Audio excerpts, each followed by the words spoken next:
This is an AI-generated reading of King Solomon's Mines by H. Rider Haggard. Written in 1885, it contains views and language of the time, as well as inaccurate information. If you enjoy this reading, like and subscribe for more. If there are other classic texts that you would like us to create audiobooks of, let us know in the comments below. And now, Chapter 1. It is a curious thing that at my age, 55 last birthday, I should find myself taking up a pen to try to write a history. I wonder what sort of a history it will be when I have finished it, if ever I come to the end of the trip. I have done a good many things in my life, which seems a long one to me, owing to my having begun work so young, perhaps. At an age when other boys are at school, I was earning my living as a trader in the old colony. I have been trading, hunting, fighting, or mining ever since, and yet it is only 8 months ago that I made my pile. It is a big pile now that I have got it. I don't yet know how big, but I do not think I would go through the last 15 or 16 months again for it. No, not if I knew that I should come out safe at the end, pile and all. But then I am a timid man, and dislike violence moreover. I am almost sick of adventure. I wonder why I am going to write this book. It is not in my line. I am not a literary man, though very devoted to the Old Testament and also to the Ingoldsby legends. Let me try to set down my reasons, just to see if I have any. First reason, because Sir Henry Curtis and Captain John Good asked me. Second reason, because I am laid up here at Durban with the pain in my left leg. Ever since that confounded lion got hold of me, I have been liable to this trouble, and being rather bad just now, it makes me limp more than ever. There must be some poison in a lion's teeth. Otherwise, how is it that when your wounds are healed, they break out again, generally, mark you, at the same time of year that you got your mauling? It is a hard thing when one has shot 65 lions or more, as I have in the course of my life, that the 66th should chew your leg like a quid of tobacco. It breaks the routine of the thing, and putting other considerations aside, I am an orderly man and don't like that. This is by the way. Third reason, because I want my boy Harry, who is over there at the hospital in London studying to become a doctor, to have something to amuse him and keep him out of mischief for a week or so. Hospital work must sometimes pale and grow rather dull, for even of cutting up dead bodies there may come satiety, and as this history will not be dull, whatever else it may be, it will put a little life into things for a day or two while Harry is reading of our adventures. Fourth reason and last, because I am going to tell the strangest story that I remember. It may seem a queer thing to say, especially considering that there is no woman in it except Falata. Stop though. There is Gargoyle, if she was a woman, and not a fiend. But she was 100 at least, and therefore not marriageable, so I don't count her. At any rate, I can safely say that there is not a petticoat in the whole history. Well, I had better come to the yoke. It is a stiff place, and I feel as though I were bogged up to the axle. But Sudjees, as the Boers say, I am sure I don't know how they spell it, softly does it. A strong team will come through at last, that is, if they are not too poor. You can never do anything with poor oxen. Now to make a start. I, Allan Quatermain of Durban, Natal, gentleman, make oath and say that's how I headed my deposition before the magistrate about poor Keever's and Venfogel's sad deaths. But somehow it doesn't seem quite the right way to begin a book. And besides, am I a gentleman? What is a gentleman? I don't quite know, and yet I have had to do with niggers. No, I will scratch out that word niggers, for I do not like it. I've known natives who are, and so you will say, Harry, my boy, before you have done with this tale, and I have known mean whites with lots of money and fresh out from home too, who are not. At any rate, I was born a gentleman, though I have been nothing but a poor travelling trader and hunter all my life. Whether I have remained so I know not. You must judge of that. Heaven knows I've tried. I have killed many men in my time, yet I have never slain wantonly or stained my hand in innocent blood, but only in self-defence. The Almighty gave us our lives, and I suppose He meant us to defend them. At least I have always acted on that, and I hope it will not be brought up against me when my clock strikes. There, it is a cruel and a wicked world, and for a timid man I have been mixed up in a great deal of fighting. I cannot tell the rights of it, but at any rate I have never stolen, though once I cheated a Kaffir out of a herd of cattle. But then he had done me a dirty turn, and it has troubled me ever since into the bargain. Well, it is 18 months or so ago since first I met Sir Henry Curtis and Captain Good. It was in this way.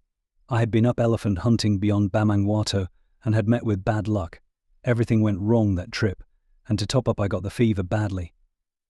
So soon as I was well enough, I trekked down to the diamond fields, sold such ivory as I had, together with my wagon and oxen, discharged my hunters, and took the postcart to the Cape.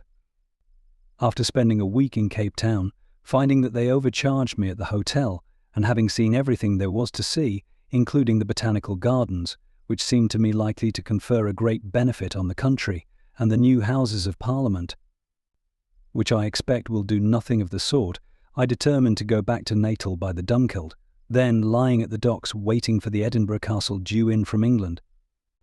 I took my berth and went aboard, and that afternoon the Natal passengers from the Edinburgh Castle transhipped, and we weighed and put to sea. Among these passengers who came on board were two who excited my curiosity. One, a gentleman of about 30, was perhaps the biggest-chested and longest-armed man I ever saw. He had yellow hair, a thick yellow beard, clear-cut features, and large grey eyes set deep in his head. I never saw a finer-looking man, and somehow he reminded me of an ancient Dane. Not that I know much of ancient Danes, though I knew a modern Dane who did me out of £10, but I remember once seeing a picture of some of those gentry, who, I take it, were a kind of white Zulus. They were drinking out of big horns, and their long hair hung down their backs. As I looked at my friend standing there by the companion ladder, I thought that if he only let his grow a little, put one of those chain shirts onto his great shoulders, and took hold of a battle-axe and a horn mug, he might have sat as a model for that picture. And by the way, it is a curious thing, and just shows how the blood will out. I discovered afterwards that Sir Henry Curtis, for that was the big man's name, is of Danish blood. He also reminded me strongly of somebody else, but at the time I could not remember who it was. The other man, who stood talking to Sir Henry, was stout and dark, and of quite a different cut. I suspected at once that he was a naval officer. I don't know why, but it is difficult to mistake a navy man.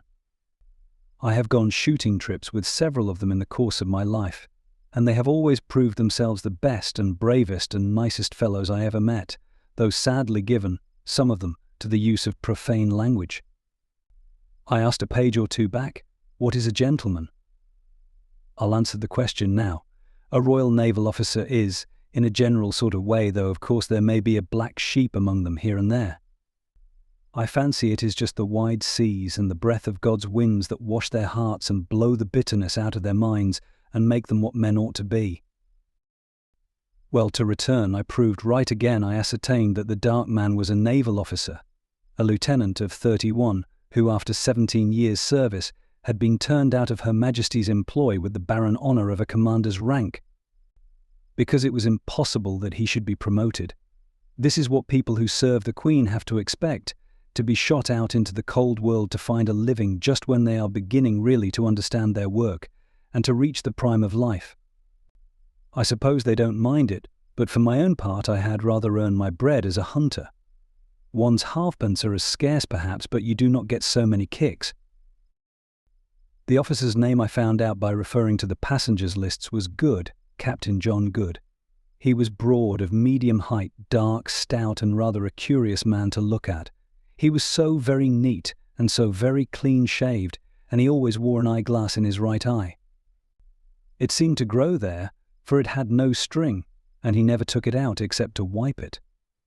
At first I thought he used to sleep in it, but afterwards I found that this was a mistake. He put it in his trousers pocket when he went to bed, together with his false teeth, of which he had 2 beautiful sets that, my own being none of the best, have often caused me to break the 10th commandment. But I am anticipating. Soon after we had got under way, evening closed in, and brought with it very dirty weather.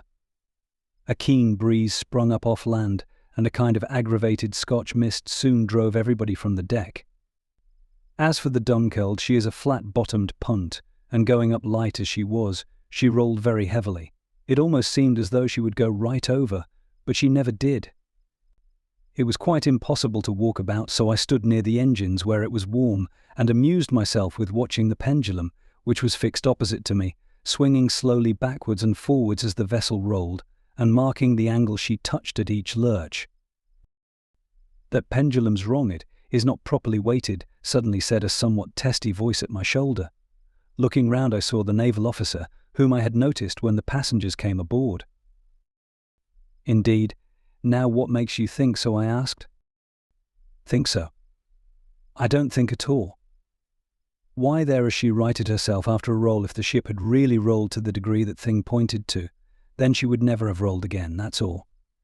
But it is just like these merchant skippers, they are always so confoundedly careless." Just then the dinner bell rang, and I was not sorry, for it is a dreadful thing to have to listen to an officer of the Royal Navy when he gets on to that subject. I only know one worse thing, and that is to hear a merchant skipper express his candid opinion of officers of the Royal Navy. Captain Good and I went down to dinner together, and there we found Sir Henry Curtis already seated. He and Captain Good were placed together, and I sat opposite to them. The captain and I soon fell into talk about shooting and what not, he asking me many questions, for he is very inquisitive about all sorts of things, and I answering them as well as I could. Presently he got on to elephants. "Ah, sir," someone called out, somebody who was sitting near me, "you've reached the right man for that. Hunter Quatermain should be able to tell you about elephants if anybody can." Sir Henry, who had been sitting quite quiet listening to our talk, started visibly. "Excuse me, sir," he said, leaning forward across the table and speaking in a low, deep voice, a very suitable voice, it seemed to me, to come out of those great lungs. "Excuse me, sir, but is your name Allan Quatermain?" I said that it was. The big man made no further remark, but I heard him mutter "fortunate" into his beard. Presently dinner came to an end, and as we were leaving the saloon, Sir Henry strolled up and asked me if I would come into his cabin to smoke a pipe. I accepted, and he led the way to the Dunkeld deck cabin, and a very good cabin it is. It had been 2 cabins, but when Sir Garnet Wolseley or one of those big swells went down the coast in the Dunkeld, they knocked away the partition and have never put it up again. There was a sofa in the cabin, and a little table in front of it. Sir Henry sent the steward for a bottle of whisky, and the 3 of us sat down and lit our pipes. "Mr. Quatermain," said Sir Henry Curtis, when the man had brought the whisky and lit the lamp, "the year before last about this time, you were, I believe, at a place called Bamangwato, to the north of the Transvaal." "I was," I answered, rather surprised that this gentleman should be so well acquainted with my movements, which were not, so far as I was aware, considered of general interest. "You were trading there, were you not?" put in Captain Good in his quick way. "I was. I took up a wagon load of goods, made a camp outside the settlement, and stopped till I had sold them." Sir Henry was sitting opposite to me in a Madeira chair, his arms leaning on the table. He now looked up, fixing his large grey eyes full upon my face. There was a curious anxiety in them, I thought. "Did you happen to meet a man called Neville there?" "Oh yes, he outspanned alongside of me for a fortnight to rest his oxen before going on to the interior. I had a letter from a lawyer a few months back, asking me if I knew what had become of him, which I answered to the best of my ability at the time." "Yes," said Sir Henry, "your letter was forwarded to me. You said in it that the gentleman called Neville left Bamangwato at the beginning of May in a wagon with a driver, a voorlooper, and a Kaffir hunter called Jim, announcing his intention of trekking, if possible, as far as Inyati, the extreme trading post in the Matabele country, where he would sell his wagon and proceed on foot.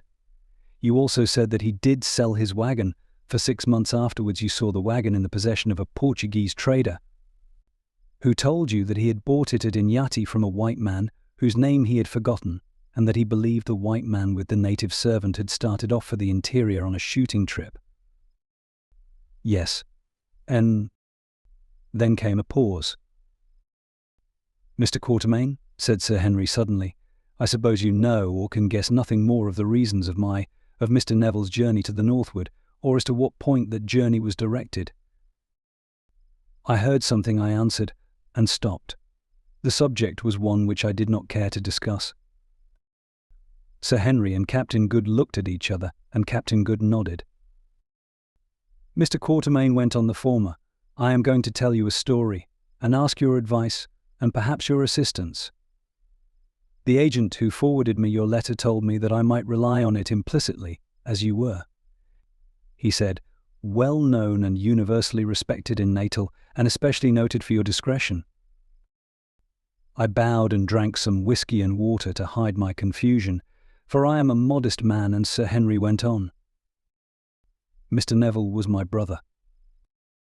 Oh, I said, starting, for now I knew of whom Sir Henry had reminded me when first I saw him. His brother was a much smaller man, and had a dark beard, but now that I thought of it, he possessed eyes of the same shade of grey, and with the same keen look in them. The features, too, were not unlike. He was, went on Sir Henry, my only and younger brother. Until 5 years ago I do not suppose that we were ever a month away from each other. But just about 5 years ago a misfortune befell us, as sometimes does happen in families. We quarrelled bitterly, and I behaved unjustly to my brother in my anger. Here Captain Good nodded his head vigorously to himself. The ship gave a big roll just then, so that the looking-glass, which was fixed opposite us to starboard, was for a moment nearly over our heads, and as I was sitting with my hands in my pockets and staring upwards, I could see him nodding like anything. As I dare say you know, went on Sir Henry, if a man dies intestate and has no property but land, real property it is called in England, it all descends to his eldest son. It so happened that just at the time when we quarrelled our father died intestate. He had put off making his will until it was too late. The result was that my brother, who had not been brought up to any profession, was left without a penny. Of course it would have been my duty to provide for him, but at the time the quarrel between us was so bitter that I did not, to my shame, offer to do anything. It was not that I grudged him justice, but I waited for him to make advances. And he made none. I am sorry to trouble you with all this, Mr. Quatermain, but I must make things clear. Good. Quite so, said the captain. Mr. Quatermain will, I am sure, keep this history to himself. Of course, said I, for I rather pride myself on my discretion, for which, as Sir Henry had heard, I have some repute. Well, went on Sir Henry, my brother had a few £100 to his account at the time. Without saying anything to me, he drew out this paltry sum, and having adopted the name of Neville, started off for South Africa in the wild hope of making a fortune. This I learned afterwards. Some 3 years passed, and I heard nothing of my brother, though I wrote several times. Doubtless the letters never reached him, but as time went on I grew more and more troubled about him. I found out, Mr. Quatermain, that blood is thicker than water. That's true, said I, thinking of my boy Harry. I found out, Mr. Quatermain, that I would have given half my fortune to know that my brother George, the only relation I possess, was safe and well, and that I should see him again. But you never did, Curtis jerked out Captain Good, glancing at the big man's face. Well, Mr. Quatermain, as time went on, I became more and more anxious to find out if my brother was alive or dead, and if alive to get him home again. I set inquiries on foot, and your letter was one of the results. So far as it went, it was satisfactory. For it showed that till lately George was alive, but it did not go far enough. So, to cut a long story short, I made up my mind to come out and look for him myself, and Captain Good was so kind as to come with me. Yes, said the captain, nothing else to do, you see. Turned out by my lords of the Admiralty to starve on half pay, and now perhaps, sir, you will tell us what you know or have heard of the gentleman called Neville. We hope you have enjoyed the first chapter of King Solomon's Mines. If you enjoyed it, hit that subscribe button, hit that thumbs up button, and we will keep making these audiobooks.